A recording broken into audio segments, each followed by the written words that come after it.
GMNA uses artificial intelligence for generated speech, visuals, and production.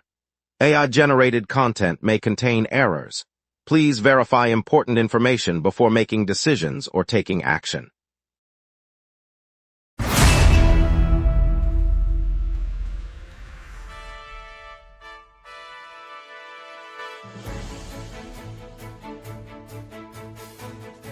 Live from the GMNA News Center, this is the Lunch Break News Hour. Good afternoon, Toronto. We're starting with a police investigation after gunfire was reported outside the U.S. consulate, then a look at heavy traffic near the RBC Amphitheater and Shopify's new $500 million downtown development. We'll also hear about condo garage lockers under fire code scrutiny. Over to you, Nathan. The Evergreen Brickworks will host a family-friendly craft market on Saturday afternoon, showcasing over 20 local artisans, with live acoustic music from 3 Toronto folk groups. The market will feature a DIY pottery station for children, a sustainable food stall offering plant-based tacos, and a community board announcing upcoming neighborhood workshops. Entry is free, and organizers encourage visitors to bring reusable bags, noting that the event supports the Evergreen Brickworks, ongoing environmental education programs for school groups. Lots to get to. Let's begin the news with a smile as we dive into today's stories and explore what's happening across the city. Good morning, Toronto. Police launched a criminal investigation this morning after multiple shots were heard outside the United States consulate in Toronto's central business district. Officers from the Toronto Police Service arrived within minutes, cordoned off the area around the diplomatic mission, and began canvassing for witnesses. No injuries have been reported so far, and the consulate confirmed that its staff were unharmed.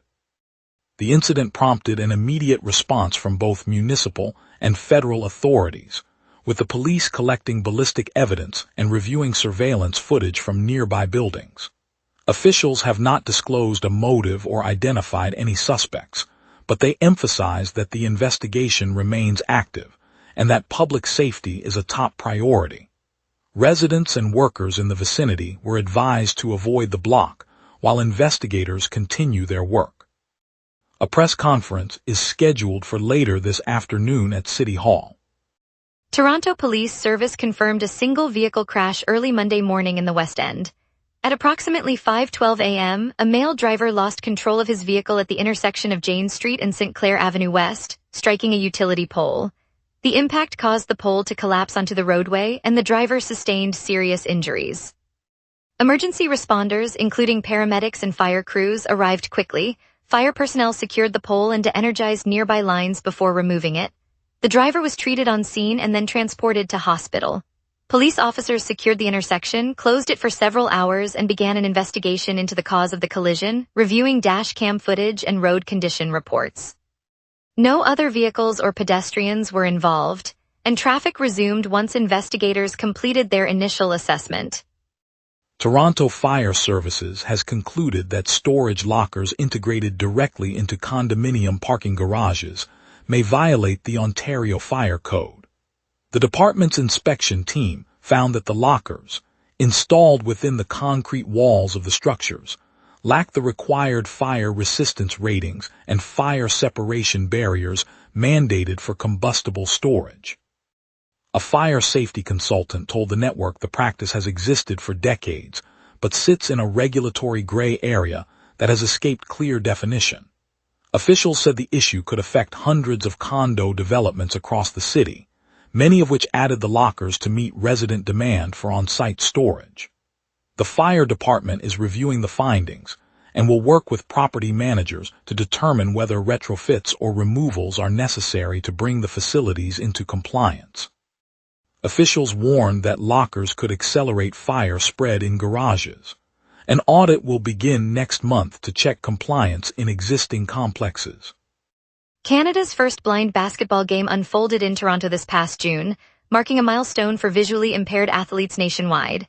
Eli Bomers, who founded the Blind Basketball Association of Canada, organized a 3-on-3 match that drew participants from across the province. The event took place at a community centre in the downtown core, where players navigated the court with audible cues and a beeping ball, showcasing skill and teamwork. Before this summer, the country had no dedicated program for blind or low-vision basketball, leaving a gap that the new association set out to fill. Boehmer said the inaugural game proved there is both demand and talent, and it will serve as a template for future leagues and tournaments. Officials from local sport councils praised the effort as a step toward more inclusive recreation opportunities. Canadian athletes capped Thursday's Commonwealth Games in Toronto with standout performances. Swimmer Joshua Lindo defended his title in the men's 100-meter butterfly, touching the wall in 50.42 seconds to set a new Commonwealth record and claim gold for Team Canada.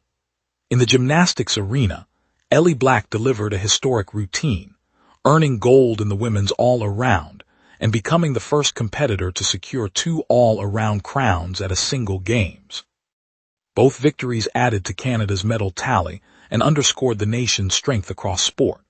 Lindo's record-breaking swim and Black's double triumph were celebrated by fans at the downtown venue, highlighting the host city's role in showcasing top-tier athletic excellence. The crowd roared as the swimmers' names were announced, and the gymnastics floor lit up with applause after Black's final routine. Spectators cheered loudly, and the arena's energy reflected Toronto's enthusiasm for homegrown champions. Coming up, we'll explore why only about 1/3 of FIFA Fan Fest premium tickets sold and the impact on Toronto. We will be right back. Watch the local sunset tonight at 6 p.m. for all your local Montreal news. Welcome back, everyone. That was a quick break. Now Nathan Cole will dive into our local stories, starting with the downtown redevelopment. Ticket sales for Toronto's FIFA Fan Fest fell short of expectations, with early data showing only about 33% of the premium passes purchased before the event closed on July 19th.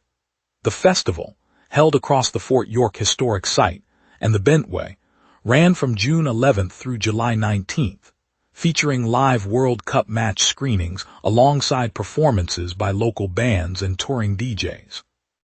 Organizers had hoped the premium tier would attract a larger share of fans seeking reserved seating and exclusive amenities, but the numbers remained modest. The shortfall comes as the city welcomed thousands of soccer enthusiasts for free general admission areas, while premium seats stayed largely empty. Officials did not release further details on revenue or future ticketing strategies. City planners noted the discrepancy while reviewing attendance trends for upcoming summer festivals.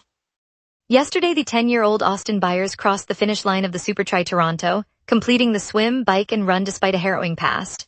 4 years ago, a lawnmower accident nearly required amputation of both legs, but a team at the hospital for sick children repaired the damage and gave him a second chance. Determined to mark his recovery, Austin trained for months and joined the race alongside Olympic triathlete Tyler Mislawchuk, who paced the final stretch. The Super Tri Toronto, a 3-discipline event that draws dozens of local competitors each year, saw Austin line up with seasoned athletes and finish side by side with the Olympian. Spectators cheered as the young athlete's finish highlighted the resilience of a kid who turned a life-changing injury into a triumph. His story resonated with families watching, reminding them that setbacks can be faced head-on with support and perseverance. Max Scherzer, the veteran right-hander who has been on the Blue Jays injured list, is set to make his first start since rehab on his 42nd birthday. The game kicks off in Washington, D.C. later today, with Toronto facing the Nationals. Fans in the city will be watching a pitcher who has logged more than 200 wins and earned multiple Cy Young awards. His return provides a boost to a lineup that has struggled with consistency. The timing aligns with a busy summer schedule for Toronto families, many of whom plan weekend outings around baseball. If Scherzer can deliver the velocity and control that defined his career, the Blue Jays could improve its standing as it chases a playoff spot.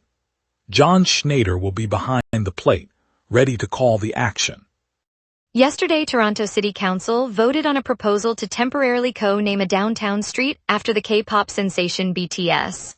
The motion would see the thoroughfare carry the title BTS Boulevard for a period of 1 month, a symbolic nod to the group's massive fan base and cultural impact. Officials noted that the city occasionally uses short-term street co-naming to celebrate artists, athletes, and other public figures, and this move follows a wave of enthusiasm from local fans who have turned the neighborhood into a pop culture hotspot. The selected avenue runs through the vibrant entertainment district, an area already known for its lively nightlife and diverse dining scene. The council's decision, made during a regular meeting, will determine whether the signage goes up in early August, giving residents and visitors a chance to snap photos and acknowledge the group's global reach without altering the street's official name. On July 26, the federal government turned down funding for a proposed jet service expansion at Billy Bishop Airport. The decision halted a plan that would have enlarged the downtown field to accommodate larger aircraft. Hundreds of Toronto residents gathered at the airport and nearby parks to mark the news, waving signs and cheering as officials announced the rejection. Advocates said the move spares neighborhoods from increased noise and traffic, while city planners had warned the project could strain local infrastructure. The federal statement cited budget priorities and the need for a comprehensive environmental review. For commuters who rely on the short-haul flights already operating, the outcome keeps the airport's current footprint intact, preserving the quieter, community-focused atmosphere many locals value. Local cafes near the terminal reported a surge in customers buying coffee for the impromptu gathering, and several neighborhood councils posted messages online applauding the decision. Now let's hand it over to our weather team for the latest outlook. Stay tuned. A weakening ridge yields to a northwest jet surge, priming Toronto for late evening showers today.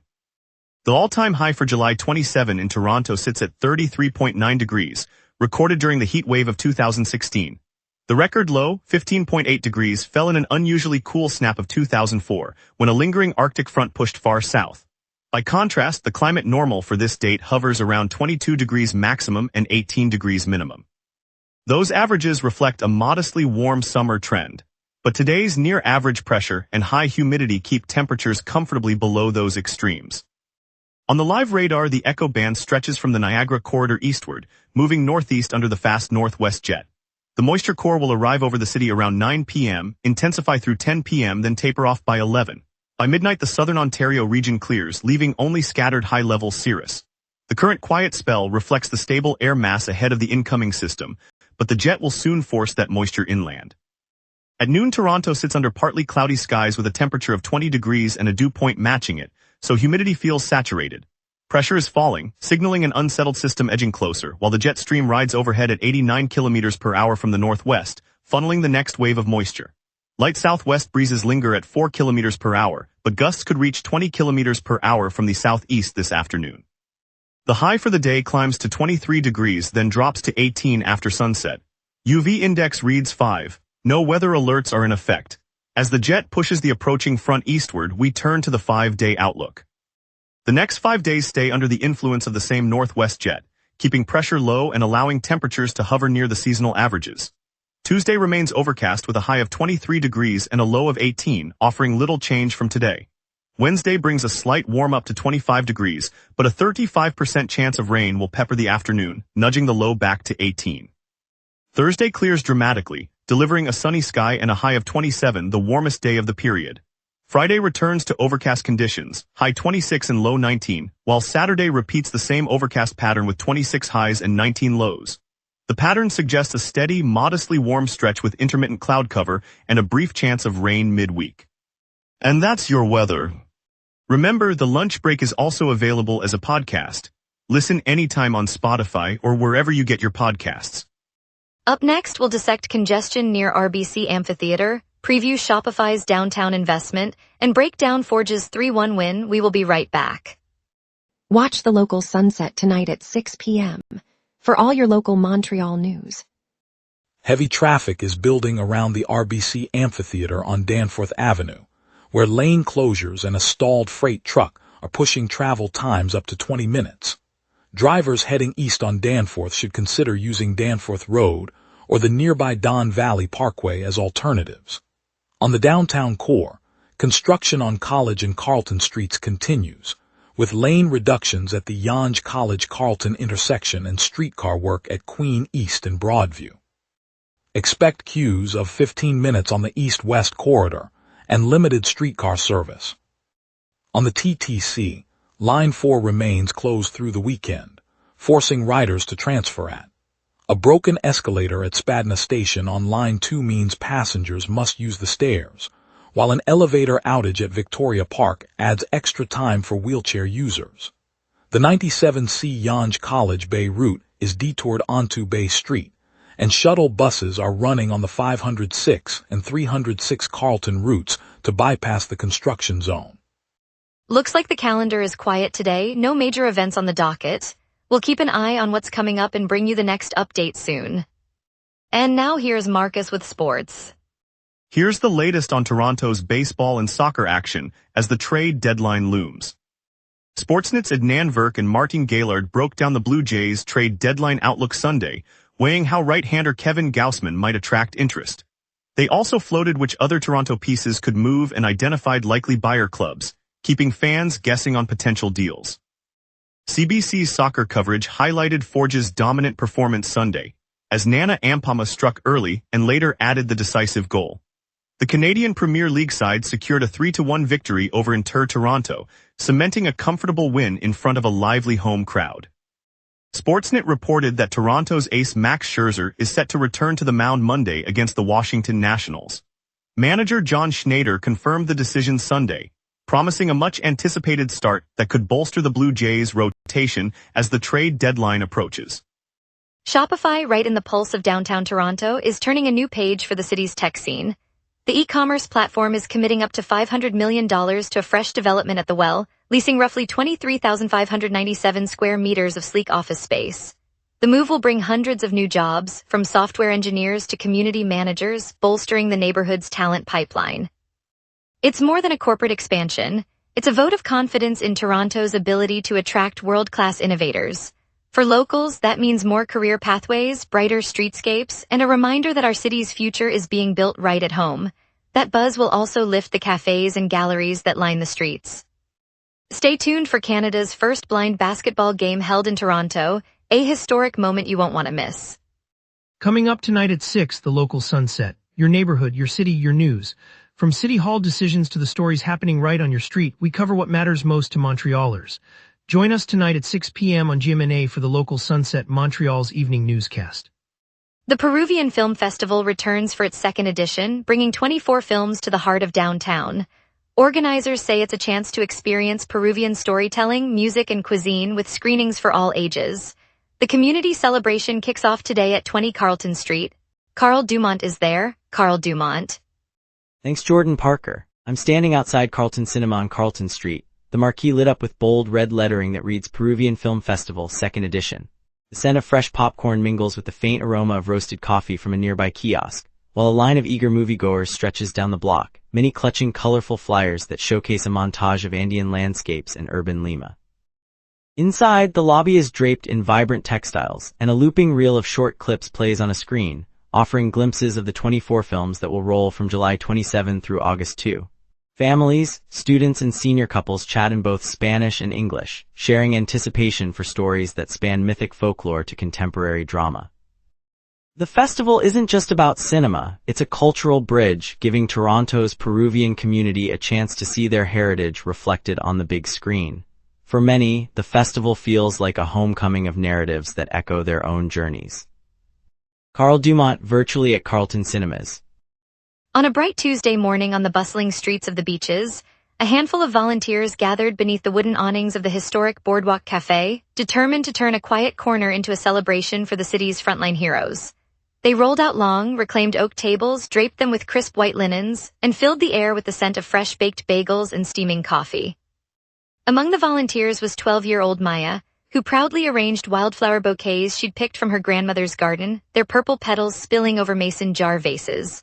When the first wave of nurses, paramedics, and teachers arrived, the crowd erupted in spontaneous applause, and a local saxophonist launched into a warm, breezy melody that seemed to echo off the lake. The most moving moment came when a weary firefighter, eyes glistening, lifted his coffee cup and said the simple act of sharing a meal reminded him why the community feels like family. Laughter rose, strangers became friends, and the boardwalk echoed with gratitude. It's moments like these, neighbors coming together to honor those who keep us safe, that remind us why Toronto feels like home. On a bright Saturday morning on Danforth Avenue, volunteers gathered beneath a lone maple that has stood for decades. Its leaves a welcome shade for the nearby community center. Led by local resident Maya Patel, schoolchildren, retirees and neighbors spread rows of young maple and oak saplings, each tagged with an orange label that reads Future Shade. The city's new canopy initiative, announced last week, promises to plant thousands of trees in every neighborhood, a response to the recent heat wave that left some blocks feeling like ovens, while others enjoyed a cool breeze under mature branches. The vivid moment comes as water cans tip, children race to water their first roots, and Mr. Liu, a resident of 40 years, says the new trees will finally give his wife a place to sit outside without sweating. The planting ceremony not only adds green to a concrete street, but also stitches together a shared hope that future summers will be kinder. It's a reminder that a single sapling, tended by a caring community, can turn a hot day into a promise of cooler tomorrows. Thank you, Toronto, for joining us on the lunch break. Today's highlight, the historic first blind basketball game, reminded us how sport unites us all. I'm Jordan Parker, your lead anchor, and I appreciate your trust in our coverage. Tune in tomorrow for more stories that matter to our city. See you then.